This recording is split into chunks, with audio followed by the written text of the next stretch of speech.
Salam, bugün sizi özümlə birlikdə Xəzər-Nabran istirahət mərkəzinə aparıram. Əslində bu videonu çəkməkdə məqsədim biraz fərqlidir. Mən bura gələnə qədər bu istirahət mərkəzi haqqında internetdə elə də düzəməlli məlumat tapa bilmədim. Ona görə düşündüm ki, ən yaxşısı özüm gəlim, burada nə görürəmsə çəkim və paylaşım. Bəlkə mənim kimi gəlməmişdən əvvəl bu yer haqqında məlumat axtaranlara faydalı olar. Biz Bakıdan yola çıxmışdıq və təxminən 2 saat yarıma Nabran tərəfə çatdıq. Mərkəzə ilk daxil olanda məndə yaranan ilk təəssürat çox yaxşı oldu, çünki ərazi meşəlik ərazidə yerləşirdi. Hər tərəf yaşıllıqdır, hava çox təmiz və sərindir. Ən azından Bakıdan gələnlər üçün bu hava adamın çox xoşuna gəlir. Maşın saxlamaq üçün parkinq var və pulsuzdur. İndi gəlin əraziyə biraz birlikdə baxaq. Bizim qaldığımız bina 4 mərtəbəli idi və burada lift yox idi. Yəni xüsusilə uşaqlı ailələr və yaşlı insanlar üçün bunu əvvəlcədən nəzərə almaq lazımdır. Mən əvvəlcə kotteclərin olmadığını düşünürdüm, amma ərazini gəzəndən sonra burada müxtəlif balaca kotteclərin də olduğunu gördüm. İçərilərini görməmişəm, ona görə onların şəraiti haqqında fikir deyə bilmərəm. Ərazi isə açığı mənim ən çox bəyəndiyim hissələrdən biri oldu. Hər tərəf yaşıllıqdır. Ərazidən bir arx mı deyim, su kanalı mı deyim keçir. Burada gəzmək, oturmaq, təbiətin içində vaxt keçirmək üçün kifayət qədər yer var. İstirahət mərkəzinin həyətində yerlənəcək, sürüşkən, bundan başqa tennis, bilyard oynamaq üçün yerlər də vardı. Düzdür, biz axşam vaxtı getmişdik, amma gündüz görüntüsünü də çəkdim ki, günorta vaxtı demək olar ki, adam olmur, istirahətə çəkilir hər kəs və axşam vaxtı yenidən hər kəs bu uşaqlar üçün və yaxud da böyüklər üçün təşkil olunmuş meydançaya dolurlar və istirahət etməyə çalışırlar. Velosiped sürmək üçün də mümkün şərait yaradılıb. Velosiped yarım saatlıq icarəsi balacalar üçün 2 manat, böyüklər üçün isə 3 manat idi. Təbii ki, istəsəniz öz velosipedinizi, skuterinizi, roliklərinizi gətirə bilərsiniz. Ərazi böyük olduğu üçün burada tam təhlükəsiz şəkildə bu vasitələrdən istifadə edə bilərsiniz. Bir də burada kişilər üçün ayrıca çayxana da vardı. Orada nərd, domino və s. oynayıb vaxt keçirmək mümkündür. Yəni böyüklər üçün də ayrıca oturub söhbət etmək, oyun oynamaq üçün imkan yaradılıb. Amma bir məqamı əvvəlcədən deyim, burada hovuz yoxdur. Əslində biz bura gəlməmişdən qabaq rəylərdə oxumuşduq ki, burada hovuz var. Amma gördüyümüz qədərilə hovuz yox idi. Ona görə də uşaqların da israrı ilə biz hovuz olan başqa bir yerə getdik. Hovuz olmasa belə dəniz çox yaxındır. Piyada təxminən 5 dəqiqəyə dənizə çatmaq mümkündür. Çimərliyə biz axşam getdiyimiz üçün onun gündüz vəziyyəti haqqında dəqiq fikir deyə bilmərəm. Amma insanlar çimərlikdən istifadə edirdilər. Ərazinin ətrafında kafe və restoranlar da var, içərisində də. Təbii ki, onlar ayrıca ödənişlidir. Biz sadəcə bu paketin içərisində yeməkxanadan və qaldığımız otaqdan istifadə edə bilərdik. Biz standart paket üzrə yerləşmişdik. Düzdür, başqa bir seçim də yox idi, çünki hər halda seçim üçün biraz gecikmişdik. 4 nəfər üçün 2 otaq verilmişdi. Otaqlardan birində 2 nəfərlik çarpayı, digərində isə 2 ayrı çarpayı vardı. Otaqlar kifayət qədər geniş idi. Bütün otaqlarda televizor var, amma yalnız Azərbaycan kanallarını tutur. Bizim otaqda televizorun yerləşdirilməsi isə biraz maraqlı idi. Televizor dəhlizdə yerləşirdi və demək olar ki, baxmaq çətin idi.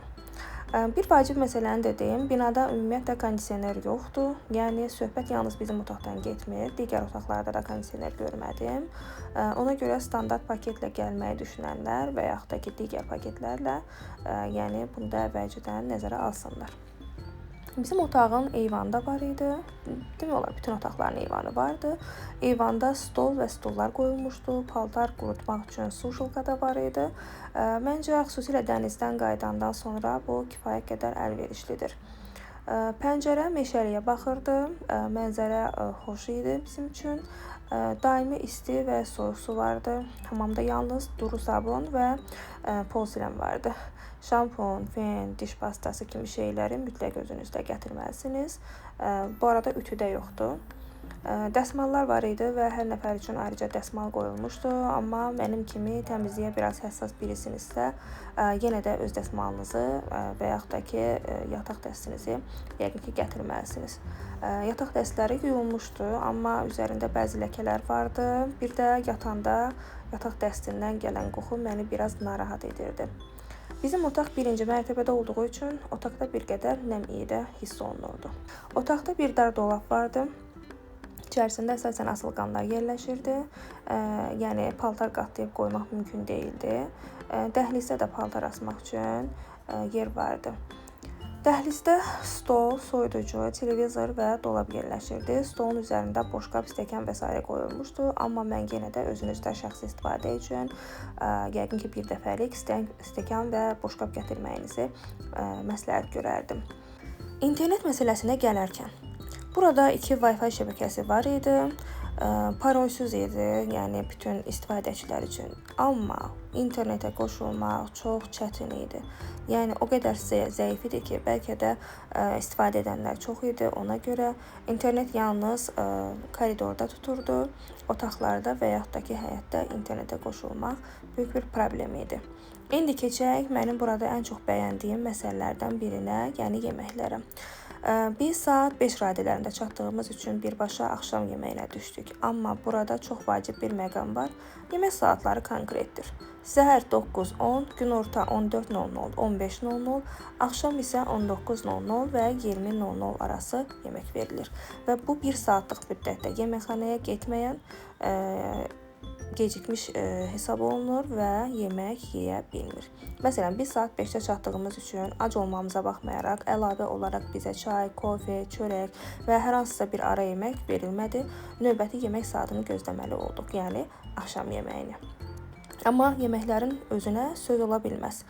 Bizim xoşumuza gəldi, ev yeməyi dadındaydı. Hər gün fərqli yeməklər verilirdi. Əsas yeməyin yanında salat da oldu. Düzdür, günorta yeməyində boş da verilmişdi. Hansı ki, biraz təəccübləndik ki, yayın bu isti günlərində boş nə əlaqə, amma yenə də başqa bir ikinci yemək də gələndə dedik, aha, heç olmaya yeməyə bir şey tapdıq. Düzdür, boş yeməyimizə söz ola bilməz, amma ki, düşünürəm ki, yayın yeməyi deyil. Onu da deyim ki, burada musiqi, canlı proqram və ya xüsusi axşam əyləncəsi yoxdur. Biz həftə sonu şənbə-bazar günləri gəlmişdik. Mən gəlməmişdən əvvəl əldə etdiyim məlumatlarda həftə sonu musiqi proqramı olduğunu oxumuşdum. Amma bizim olduğumuz günlərdə belə bir proqram olmadı. Uşaqlar üçün ayrıca əyləncə mərkəzi də yoxdur, amma dediyim kimi həyətində geyiləcəklər, sürüşkən, velosiped, futbol və voleybol meydançası kimi imkanlar var. Ona görə mən buranı daha çox təbiətin içində istirahət etmək, gəzmək və sakit vaxt keçirmək istəyən insanlar üçün uyğun bir yer kimi gördüm. Amma uşaqlarla gəlmək də mümkündür. Sadəcə uşaqlar üçün ayrıca böyük əyləncə proqramı və ya əyləncə mərkəzi gözləyirsinizsə, burada onu tapa bilməyəcəksiniz. Ümumilikdə isə mən sizə burada gördüyüm hər şeyi olduğu kimi göstərməyə çalışdım. Mən bura gəlməmişdən əvvəl bu istirahət mərkəzi haqqında ətraflı məlumat tapa bilməmişdim. Ona görə də düşündüm ki, bəlkə mənim kimi buraya gəlməyi planlaşdıran, amma əvvəlcədən görəsən burada nə var deyə düşünən insanlar üçün bu video faydalı olar. Burada çox gözəl təbiət, təmiz və sərin hava, geniş yaşıllıq ərazi, yaxınlıqda dəniz və müxtəlif istirahət imkanları var. Əlbəttə ki, bu videoda nə reklam, nə də ki, antireklam kimi bir məqsədimiz yoxdur. Sadəcə olaraq bu istirahət mərkəzinə gəlməmişdən öncə o qədər axtarış etdim, amma düzəməlli heç bir məlumat əldə edə bilməməyim məni biraz səbirsizləndirirdi. Ona görə də istəmirəm ki, məlumatsız şəkildə bu istirahət mərkəzini seçəsiniz. Əslində, məlumatsız şəkildə deyəndə istirahət mərkəzində bizi çox xoş qarşıladılar. Yəni personal çox gülərüz idi, səmimi idi, mehriban idi. Hər birimizlə səmimi şəkildə maraqlanırdılar. Yəni buna görə də ayrıca bir təşəkkür edirəm. Yəni gələn ən azından nə ilə qarşılaşacağı haqqında az da olsa biraz təsəvvür formalaşdırdı özündə. Belə, mənim bugünlük Xəzər Nabran təcrübəm bu qədər oldu. İzlədiyiniz üçün çox təşəkkür edirəm bir daha.